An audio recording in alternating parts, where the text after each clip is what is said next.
Zelt Parker here, and today I just want to do a short review over Ultimate Iron Man Volume 1 and Ultimate Iron Man Volume 2, or 2 if you consider it that way. So we'll start with Ultimate Iron Man 1. Basically, we get a new introduction to how Tony works. So his mother was working on some bioengineering thing to make cells regenerate, while his father was working on basically a bioengineered armor.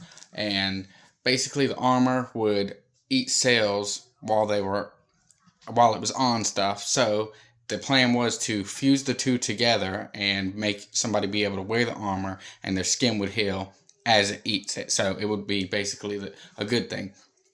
But unknowns to the pregnant mother of Tony, she ends up getting, it's unknown that she's pregnant, and then she ends up getting infected with it, and it begins killing her, making her feel insufferable pain.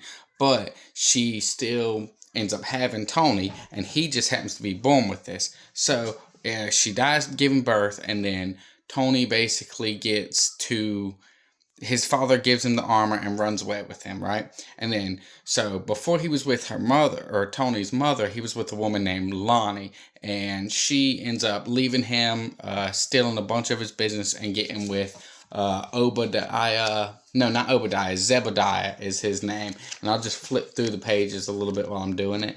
But she gets with Zebediah, and then basically they have a kid together named Obadiah, and that leads into a whole different thing. And Zebediah wanted the nanotech armor originally, and that's why he got with Tony's father, Howard's ex-wife, in the first place, right?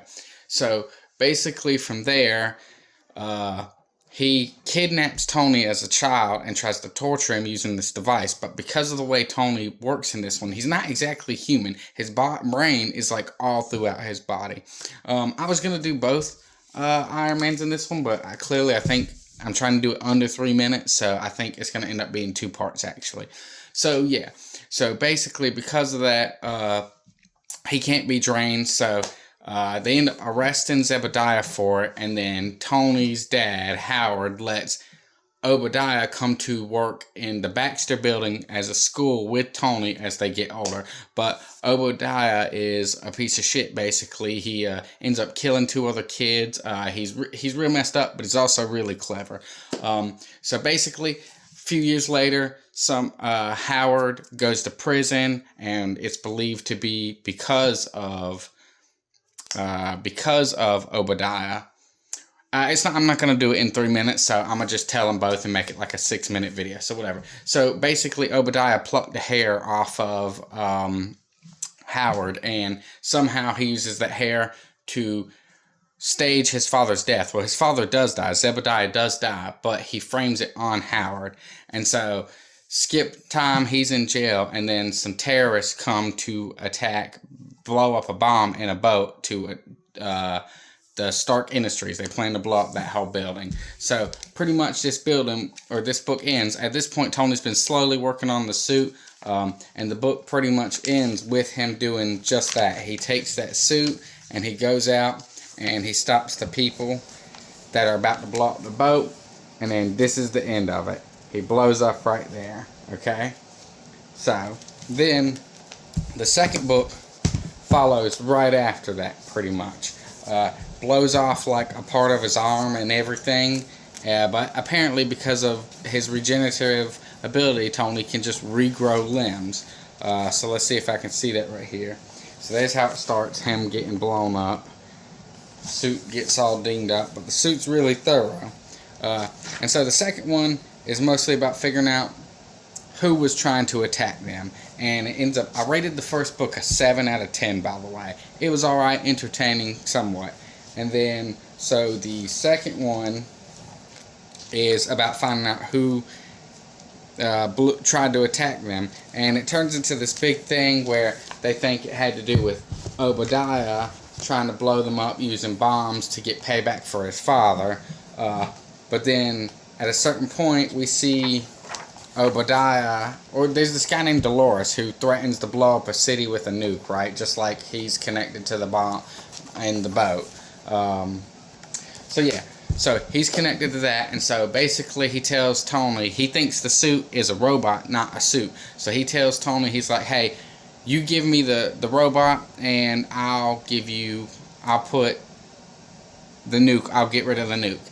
And so Tony has to go out of the suit, get on a plane with him, where there's Whiplash, Obadiah, and Tony, right? And then he has to send the suit elsewhere, and they put a robot inside the suit to make it look like the suit's actually a robot, but it's like a much dumber robot on a lower level.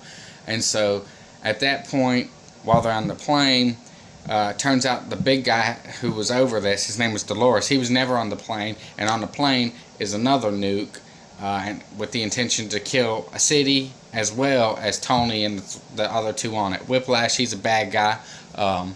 So anyway, long story short, Tony ends up getting him out of that. He has to deactivate the nuke. He kicks the other two into the ocean, and then when he deactivates the nuke, it causes the plane to blow up anyway.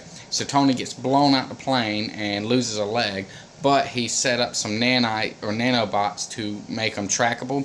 So they end up getting tracked, and then at that point, they break out Howard from prison because, like, they know Obadiah did do it. I don't know that he admitted it. I don't recall, but basically they end up breaking him out because he's not safe in prison.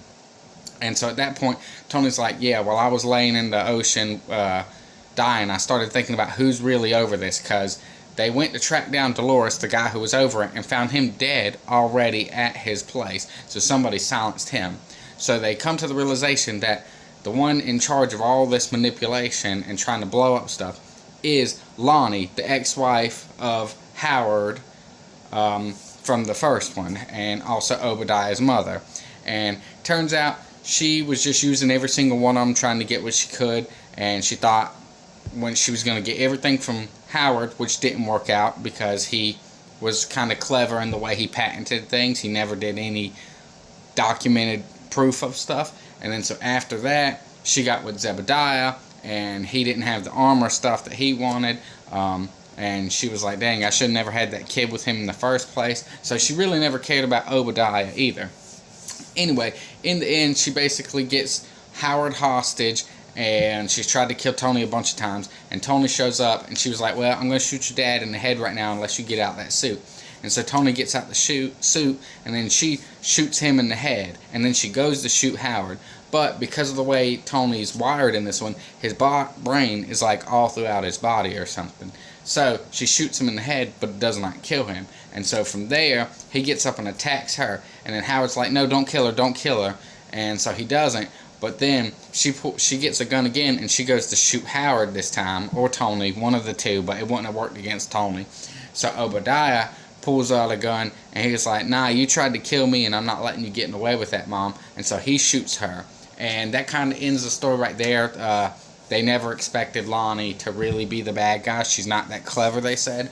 I rated the second book an 8. It had a lot more follow-through. I would have liked to be able to do this in a much faster video, but I'm just not good at short reviews. But I figure if it's under 10 minutes, it's still kind of a short review. So yeah, pretty good books. The Ultimate Universe trips me up. You never know what to expect out of these two. Pretty intense stuff. Maybe one day I'll get better at doing this and won't just be doing it in like a quick rush job. So yeah, overall together, like the two of them together storyline, I'd probably give it a 7 out of 10. But individually, 7 for the first one, 8 for the second one. Thanks for watching.